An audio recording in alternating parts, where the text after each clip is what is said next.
Hello everyone, thank you for joining us on this edition of the newscast on Equinoxe Television, broadcasting from Cameroon's economic capital, Douala. I am Babla Jonathan. In our top stories in this edition of the news, 2 persons have been killed in a fire incident in Kribi in the south region of the Republic of Cameroon. The 2 victims, a lady and her 6-year-old child, were burnt to death. And in another fire incident recorded in Isokolo, Limbe, southwest region of the Republic of Cameroon, several persons are said to have been wounded, and the neighborhood is now under panic as this incident comes after another fire incident that was recorded not long since the Anglophone crisis has been deepening in the 2 English-speaking regions of the Republic of Cameroon. And yet in another fire incident in the northwest region of the country, the Presbyterian Church says that the cause of the infernos recorded in the Presbyterian Secondary School, Mancon's boys and girls dormitories, is yet to be identified. In the meantime, efforts have been made to help the students whose dormitories were consumed by the wild flames. We'll also go out of the country to talk about the security situation in the Central African Republic, where the government says that over 40 rebel fighters who surrounded the capital Bangui have been arrested, and fear and hope is now gripping the inhabitants or citizens of Somalia as the civil war in that country turns 30.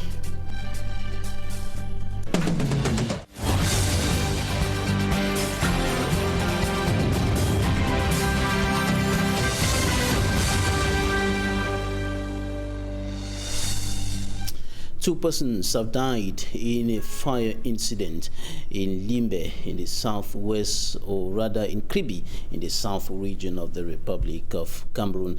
In the fire incident, which started in the early hours of the morning today, 2 persons, the 2 victims, a woman and her 6-year-old child, who were caught up in the flame. Charles Ekome has the details.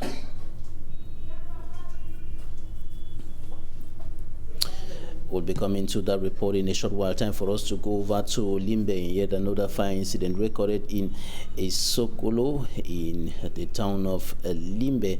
And our correspondent Davidson Maimo says that the people are now living in fear and uncertainty as a result of that fire incident that is said to have left a number of persons injured. His report. 5 months, 2 weeks, 4 days after suspected separatists burnt a front-end loader and 2 graders owned by the Limbe City Council parked at the Technical Service Department located at Maitu. Monday, the 25th of January 2021, another fire incident at same site left the city mayor, Mutanga Andrew Monjimba, worried, following the burning to ashes of every document at the sub-director and chief of town planning office. First-hand information has it, the fire started at about 3:30 a.m. I say fire, fire, fire. I commence à 6 minutes comme vous. Quand sur les around 4 o'clock, they were shouting that there's fire. Let's come and help. Now so let's come and help. And there's fire. Security guards on duty, assisted by neighbors, most of whom were children who came to fetch water, battled with the fire, preventing it from spreading to other offices. We start chewing at ground after 9 days. Some person comes and no, but they chewing us water. When behind you start carrying the sand and you start throwing it there, you take sand, go to the window. I will start throwing. Though the forces of law and order have opened investigation to ascertain the real cause of the fire incident, their high speculation could be the handwork of separatists, given that it occurred on Monday, which is a traditional ghost town day in the 2 English-speaking regions of Cameroon. Equally, less than 24 hours after an explosion at the heart of the city, alleged to have been masterminded by separatists, all in a bid to puncture the ongoing Group D matches of Shan taking place in Limbe. Everything being equal, denizens of the seaside resort city of Limbe are going about their normal activities, hoping and believing a lasting solution to the ongoing Anglophone crisis shall be arrived at. Davidson Maimo reporting an earlier fire incident, and today there was another fire incident in Sokolo, still in Limbe in the southwest region of the country. We shall be coming back to that shortly. And now we're going to talk about the fire incident in the Kribi in the south region of the country, and that fire incident took away 2 lives, a lady, a woman, and her 6-year-old child. Charles Ekome reports.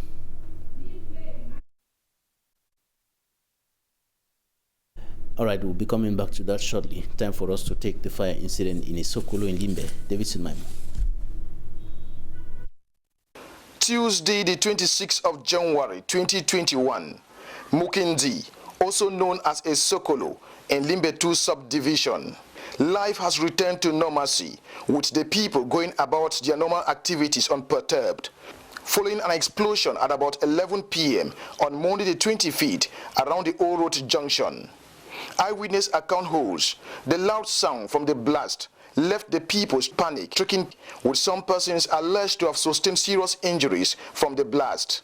The incident occurred when some security officers were at a control post within the area at the time. Locals say, though everything seems normal, they are living in total fear of the unknown. Something like that happened. Never happened yet. So we are afraid. But we are not living as other time. We are living with fears. You want to go to the market, you fear. You want to go down, you fear. Yeah, if you try to go and not walk up, you walk down. I know that this place where we are standing right now, in the evening we can't stand here like this and feel secure like we are feeling now. So we are not all that secure. We are living here. The incident occurred barely less than 48 hours after an explosion was registered at the half-mile vicinity that saw windscreen of some vehicles shattered. Since the kick-off of Shan matches, the seaside resort city of Limbe has recorded series of undisturbing insecurity acts alleged to be the handwork of separatists. However, Fako administration has assured the population of Limbe and its environs that security has been stepped up to ensure their lives and properties are protected during and after Shan competition. Don't like the jungles and passing going left and right. Children are fearing. Under Cameroon should be peace. Everything being equal, peace is what the people of Limbe are praying for. Davidson Maimo reporting there from Limbe, and I told you earlier that a woman and her 6-year-old child were consumed by flames in the early hours of the morning today in the Kribi in the south region of the Republic of Cameroon. The incident started at about 6:30 a.m. according to witness accounts, and the owner of the house, or the head of the family, was helpless, as well as the population who turned out who could not help to quench the flames, and the entire building was consumed and its content, including the occupants, the woman and her 6-year-old child, trapped in the flames. And the rescue soldiers who arrived at the scene some few minutes managed to bring the flames under control, but enormous and irreparable damage had already been recorded in that fire incident which occurred earlier today in Kribi in the southwest, in the south region of the country. And the wrong manipulation of a gas bottle is said to be at the origin of that fire incident. Now back here to the country's economic capital, Douala. Several inhabitants are now lamenting and complaining that their source of livelihood has been taken away by the fight against urban disorder Some of them saw their makeshift stores and sheds destroyed overnight. The municipal authorities, municipal agents were on the scene last night and destroyed the makeshift stores, and this is within the framework of the City Council's fight against urban disorder. Immaculate Fogwe has more. Over 10 victims of the demolition process at the Carrefour Ajib neighborhood in the Douala 3 subdivision are in distress after registering enormous material losses. Amongst those affected is a man living with disability. According to him, the state was supposed to encourage the activity rather than increasing unemployment rate in the country. Look into details. What we are doing is ratani, and which people are looking onto creativity, the creativity of arts and ratani. We are looking on the state to sponsor the project, but it is contrary that the state is putting down the creativity of a human being. Many of them are worried about the explanation they will have to give their customers after their goods were destroyed with orders seized by council authorities. We came over the night and saw that everything was down. They destroyed everything, even the material, they carry it. What we produce, they carry it. Everything. Even what we work, people will carry it. The commander belongs to people, they carry it, they go your way. But what is wrong? It was better that the authorities would tell us, you are not supposed to sit there. Then we can start now discussing where we can go. But if it just come like that and destroy, we make people. This man is a true example of the saying, disability is not inability. But when an only source of income is being destroyed within a blink of an eye, giving up seems to be an option. He is pleading on the government to look for somewhere else where they can relocate. Having some problem of thinking where to go and how they can live. So I'm asking the state, people that are concerned with the administration of the town, there should be a little bit kind. They should always show place where people can go. They cannot just come like that and destroy. So this is just a play there. Speaking on phone, authorities of the Douala City Council alongside the Douala 3 Council say the exercise is meant to curb urban disorder in the city of Douala. They added that the exercise will continue in other parts of the town. Elsewhere in Cameroon's economic capital, Douala, inhabitants of Denver in the 5th subdivision took to the streets today protesting against the construction of nightclubs and other leisure centers in their area. They are saying that if this is allowed, high crime wave will be the next thing that will hit at their doors. Details with Immaculate Fogwe. No to noise, pollution and urban disorder. These are the different messages displayed on placards by inhabitants of Block Vern Denver and Bonamusadi, Douala 5 subdivision. Plans of constructing a snack bar and a leisure center on this site has instilled fear in the minds of residents who say it will increase high crime wave in the area. If such a project is allowed, crime wave will be on the rise. Our children and our wives will pay the price as they will be constantly harassed. You cannot build snacks and nightclubs everywhere. The lone nightclub here has made circulation around that area at night risky because we are harassed by armed men. Last December, the senior divisional officer of the Warri division suspended the project, but residents are surprised that construction work has been relaunched. They are appealing again to the authorities to rather use the space for a garden, given that it is a residential area. The Presbyterian Church in Cameroon, PCC, has said that the cause of the fire incidents recorded in Presbyterian Secondary School, Mancon in Bamenda, is yet to be clearly established. In the meantime, efforts have been made to help the students who were stranded after that fire incident. The boys and girls dormitories were affected by that fire incident in the town of Bamenda, notably in Presbyterian Secondary School. Makonbu Stella reports. And at the Presbyterian Secondary School started at about 8 p.m. Friday, January 22nd, while the second was at about same time on Saturday the 23rd. The two fires destroyed a total of 3 dormitories before they were contained. The students at the time of both incidents were having their evening preps. For their safety, the identities of the students interviewed are protected. We were just in class, we never even knew what happened.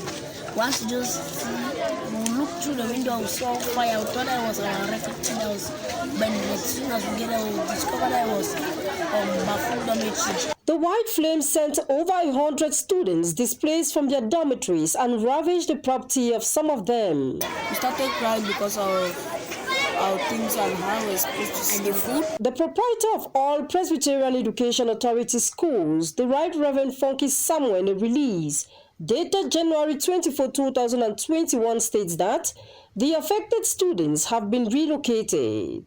The students told this reporter they are currently sharing sleep space with their other mates in their dormitories. This could be dangerous in this era of the coronavirus pandemic. The worrying situation has been attracting help. Recently, Honorable Oliver Ago, Member of Parliament for Bafut and Tuba, visited the campus with 150 roofing sheets to aid in the reconstruction process. Given that this dormitory is hosting PS at Bafut, and considering the urgency of having them go back to classes and start back their classes, I think that was important for me to answer the call made by the SDO that we should come to the rescue. Also, Honorable Nestus Fru, MP for Bamenda and Bali, donated 10 mattresses, blankets and buckets to the students, some of whom are of PSS Bafut. The Presbyterian Secondary School Mankan is host to other Presbyterian secondary schools in the Northwest region. They have been chased out of their main campuses by violence as a consequence of the conflict in Cameroon's 2 Anglophone regions, which started with a course for school boycotts in 2016. Since then, persistent attacks have forced many schools to move to other areas they considered safer. Presbyterian secondary schools are no exception, reason why students of PSS Bafut find themselves on the campus of PSS Mankan. After the incident, the students have become a source of encouragement to each other. The Cameroonian Defense and Security Forces will in the days ahead be empowered with the integration of hundreds of non-commissioned officers. The officers at the Kutaba Training Center in the West region of the country have completed their work assignment after covering a distance of over 400 kilometers from the West region to Yaoundé in the Center region. Equinoxe. It took close to a week for these non-commissioned officers in their hundreds to complete this task to work from their training center in Kutaba, non-division of the West region, to Yaoundé, days and nights with few hours to rest.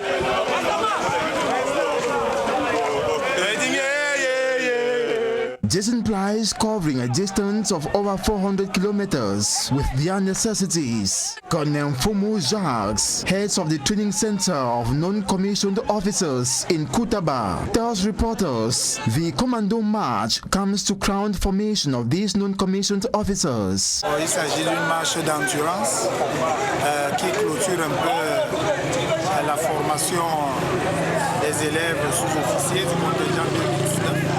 It permitted them during the training to handle the national flag to some chiefdoms and educational establishments, as well as grant free medical consultation to the local populations upon instructions from hierarchies. It's a national symbol which all of us know area. Once you see it going up in a place, at least you know that the country has feel a certain things which you call independence, because without independence you cannot have a flag. In institutions like this primary school, they handed over didactic materials. Same exercise prevailed where the non-commissioned officers made a stopover before their arrival in Yaoundé.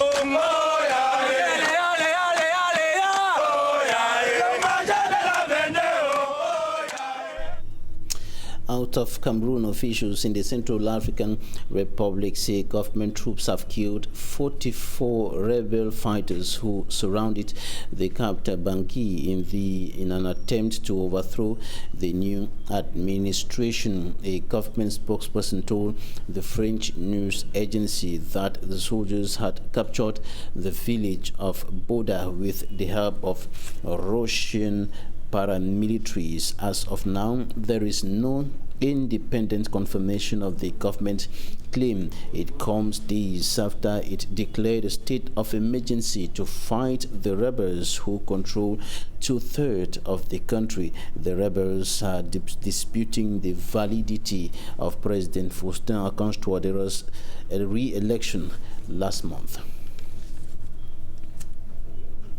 Hope and fear in hearts, homes and streets in Somalia as the country's civil war turns 30. Somalia is marking 30 years of conflict. It is marking the moment the government of President Siad Barre collapsed in January 1991, setting the country on a rapid path to fragmentation and anarchy. In recent years, a federal government has been striving to make some progress in rebuilding the country, and Islamist militants have been pushed out of most major towns. Thousands of persons fled the violence in the countryside and sought refuge in makeshift camps for displaced families in Mogadishu. The displaced persons talked of heavy fighting in rural areas outside Mogadishu between Somali government forces and militants of Al-Shabaab. Some said the conflict was worsened by a humanitarian crisis and floods. Coming up in our sports space, Magic and Gabriel has updates on the African Nations Championship. The first two matches that will be played at the quarterfinals of the 2020 African Nations Championship are already known. On Saturday, we're going to have games here at the Japoma Sports Complex. It will be the Democratic Republic of Congo against host nation Cameroon. And in Yaoundé, we shall have Mali that is going to confront Congo-Brazzaville. Both teams picked up their qualification at the Japoma Sports Stadium and at the Ahmadou Ahidjo Stadium. On Monday night, back here at the Japoma Sports Stadium, it was Congo-Brazzaville that defeated their opponents Libya by 1-0. In 2014 as well as 2018, Libya was a stumbling block to Congo-Brazzaville, but this time around in Cameroon, the team has actually revenged over their two last eliminations that were given to them by Libya. Congo carried the day by 1-0, and the Ahmadou Ahidjo Stadium, it was a DR Congo side that scored first earlier against Niger, and Niger came from behind to equalize. At the end of the day, an error from the goalkeeper enabled the Democratic Republic of Congo to pick up the second goal. We saw them defeating Niger by 2-1. In Group B of the competition, we had a total number of 9 goals that have been scored after 3 playing days, and the Democratic Republic of Congo finishes the group on top with 7 points. The Congo-Brazzaville is second with 4 points, while Libya and Niger ended the competition with 2 points each. We already have 4 teams that have been eliminated. In Group A, we have Burkina Faso and Zimbabwe, and in Group B, we have Niger and Libya. Who will be next? That will be the question we shall be answering when Bepanda will be hosting Group C matches this Tuesday at the Japoma Sports Stadium. Raoul Tabufwe, Smart Nchikan Gabriel. Thank you, Smart Nchikan Gabriel. Coming up next, Talking Point.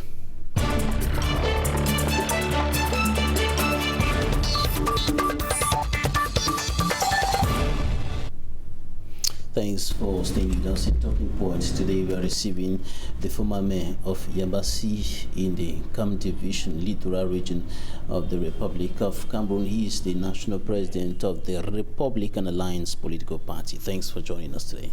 Thank you, Mr. Jonathan Baby. I would like to say hi to all your viewers in the world, and very happy and honored to be your invitee today. Right, we're going to be talking about the ongoing decentralization process with the putting in place of regional executives, and of course the putting in place of the special status for the northwest and southwest regions of the country. You have been a municipal authority, you are a politician. What's your take about the ongoing decentralization process? First of all, decentralization is first of all a global vision, a roadmap of promoting welfare and well-being of all the citizens in all the councils, so that there can be equal chances for every citizen. The way the decentralization is being implemented in Cameroon is just like we are just repeating at the local level what has been done for all this last decade, that is providing funds to elected people so that they will repeat what has been done since ever. The same causes produce the same effects. I am afraid of why is it a repetition? In what sense is it a repetition? There are institutions that are coming into play now which were not there before. We had councils before, but now we're having regional councils in the other 8 regions and regional assemblies in the 2 English-speaking regions, and even the House of Chiefs that are coming into play. The House of Chiefs is a good thing, but what is a problem in the way you are decentralizing actually is that there is no global vision, there is no goals, there is no planification of the welfare of the citizens. There will just be resources being poured at the local level so that the elected people will do the same as they were doing at the central level. So we have to spread our money, public funds, out without results. You know, if you have if you don't have a roadmap of promoting welfare at local level, that is, you are just spending money once more time, so that in 40 years again we will come back at the same state, that we will have people becoming angry. I will just take one example. In terms of job creation in all the councils or the regions, what is the roadmap? We don't have any roadmap. In terms of agriculture, what is the roadmap at every local region? No roadmap. In terms of health care, what is the roadmap? No roadmap. In terms of urbanization, what is the roadmap? In terms of road construction and so on, what is the roadmap? In terms of sport promotion, in terms of industrialization, what is the roadmap? Are those not aspects that should be defined by the regional authorities after they took office, they were officially commissioned into their functions? I am really amazed. You don't provide funds without a roadmap. That is, you just look the way the 2021 budget has been shared at local levels. No goals, no roadmap, but the funds are there. That is, when you receive the fund, you start thinking about what you are going to do, and knowing the intelligence between the elected people and public tender suppliers and so on. You know that it's just an agreement of spending public funds. I've experienced that. When I was mayor, I have said that it was the wrong way of spending money. We need to have, first of all, roadmap and planification of everything. You know, if we start doing decentralization the way we were doing centralization at the national level, I am sure we're going to face very, very bad results. Decentralization is just like a manure where you can plant a seed. If you plant good seeds, you will have good fruits. If you plant wrong seeds, you will also have wrong seeds. That is, you need to change the way you do politics at local level so that at national level you have good results. That's why I'm telling we cannot take the same cause and expect different results. You take the same causes, you have the same results. And today, I think doing decentralization at the regional level with former civil servants experienced in evils and embezzling funds will have the same result. We have to change the people, we have to change the resources, we have to change the vision and the global strategy. You cannot take retired person that have demonstrated they were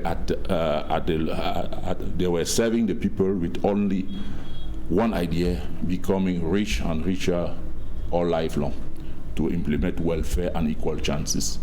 I do believe something will change. What's the problem here? Is it with the individuals or the system in which they have been functioning? In the Northwest region, for example, we've heard a couple of persons saying that Professor Ngwafo is a square peg in a square hole. God-fearing man is going to deliver the goods. We've heard this from some persons. There may be some exception, but the strategy is not the good one. That is actually what is being done at the national level, is that we have decided to give this amount of fund to peoples, to the regions, to the council, and so on. What are they going to do with the resources? Nothing. That is, you have the mayors, the regional councillors, and so on, that will decide what they have to do. The cost, they will define a cost according to their interest, not according a global vision of the city or the region and so on. That is, the mechanism is not good. The vision, there is no vision. There is no map road, and we cannot say we are going to somewhere. If we fail to plan, what we say, usually what we say is failing to plan is planning to fail. And I am sure that since the decentralization process is not taking in consideration what has been defined as base of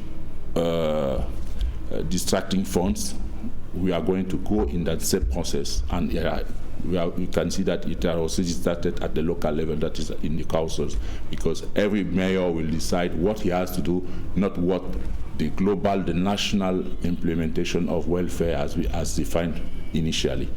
I think today we need to stop the way we are going. We need to first define what we intend by decentralization in terms of vision for the welfare and the well-being of all the citizens in all the areas. First of all, before putting in place the financing resources at the local levels. No, there are some issues that are raising concerns in the manner in which the regional institutions have been put in place. The first is that the regional president was installed by the governor.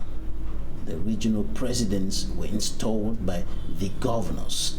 An elected official being installed by an appointed official. What your take about that? What do you think about that? I will not stop on that symbolic. I want to look the operational functioning of the region. You know, the governor can install you, but if the rules define that you are autonomous and you can do whatever you like without being linked to the point of view of the governor, there is no problem. Some analysts read in that, first of all, highlighting that it's a violation of the law, because the law does not say that they will be installed by governors. And beyond that, I think that it's a kind of indication that the central administration in Yaoundé still maintains its grip on the regions, and there could be some conflict of powers, competence conflict between the regional presidents and the governors. No, I don't believe there will be conflict. If everything is clearly defined, the governor will be doing only security and safety of the state. That is, information, is there any trouble in the area, and so on. I think that will be the main occupation of the governor. But the regional councillor and the regional president will be taking care of the global infrastructure and the local welfare promotion at every area. If ever there is conflict, that is, once more, they have not understood what is decentralization. They are not in goodwill, they are not in good faith, and that is a great scandal for our republic. I think we need to stop that if ever there is conflict. I hope they will do their effort to avoid conflict between the governor and the regional president and so on. We need to give a railway, a clear railway between the governor and the regional president. That is, they must work parallelly. That is, no junction between them, unless we realize there is something wrong in the region. At that moment, we'll have to call for the control and so on to look after the public funds. There are independent public conciliators who are there to handle conflicts and other disagreements within the regions. Now, another issue is the appointment of secretary generals in the regions by a presidential decree. You know, once more, you realize that decentralization is just like a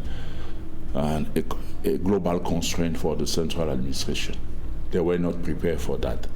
They are just trying decentralization just because everything is becoming hard and scarce. The people are asking for results, but they don't want to give free hands to the regional president, to the mayors and so on. But anyway, they like it or not, we are going to reach there, because we are asking for results actually. Up to 2025, there is nothing we can expect at local levels because we have no roadmap. Without no roadmap, by 2025, if they have not decentralized efficiently and effectively, I do believe it is not only the elected people will ask for change. Because actually, if I had to give a carton to the government, I will give the red card. And that's not because all the citizens are angry, all the families are angry, all our youths are traveling abroad just to find a job. That is not acceptable. We need to find jobs to all our youth locally. We need to promote and modernize our agriculture locally. We need to have urbanization and welfare at all the cities and villages. We need that. But before doing that, we need people that can conceive the new Cameroon. The new Cameroon is not only a dream, it's a project with a roadmap, a project with global objectives. And actually, we don't have global objectives being implemented. We just have how can I call that? Just something like a bone they are throwing to the people so that they can calm down. That's that's not how decentralization must be implemented. We need people with goodwill, good faith to implement the new Cameroon so that we can implement equal chances. Now, the government is talking about effective and accelerated decentralization. Now, with regards to all what you're highlighting now, and the fact that secretary generals of the regions are appointed by the head of state, and there seems to be a hand from the governor extending into the regional administration with regards to the installation of the regional president by the governors. With regards to all this, the question that comes up is how accelerated, how effective is this? How accelerate? That is the best question concerning decentralization. The only way to accelerate is that you fix a financing installment for all the council and the region. They know that they have, let's say, 2 billion every year to promote road construction, let's say 1 billion for healthcare and so on. That is their amount with a global global vision of agriculture, health, and so on, so that nobody will stop them progressing. You should not confuse movement and progress. What is being done actually regarding decentralization is just a movement, it's not a progress. And I want us to go in a progressive way. And the progressive way is saying we need to put down objectives and public funds being available without all this obstacle called governors and so on, because if you look the way intelligence is being implemented between some civil servant and the local elected and so people, I do believe we'll just multiply at several levels fund embezzlement, and I say it's not the best way. You give fund to someone and you say that is the objective in terms of housing, in terms of agriculture, in terms of health, in terms of sport and so on. The only way to do that, to accelerate, is an account at a local bank. The local elected people knows that we have this amount to achieve this number of kilometers of road, to achieve this surface of agriculture in our local level, to achieve wood transformation and so on in our local level, quantification of all the tasks to be done. If you don't do that, it's just like you are throwing money in the street. And when you throw money in the street, the stronger people will collect the money, and the people without strength will stay without money and so on. They will stay with hunger and so on. That is, we will reproduce the old system. And I would like to say at another level is that the President of the Republic should be the one to give the go-ahead.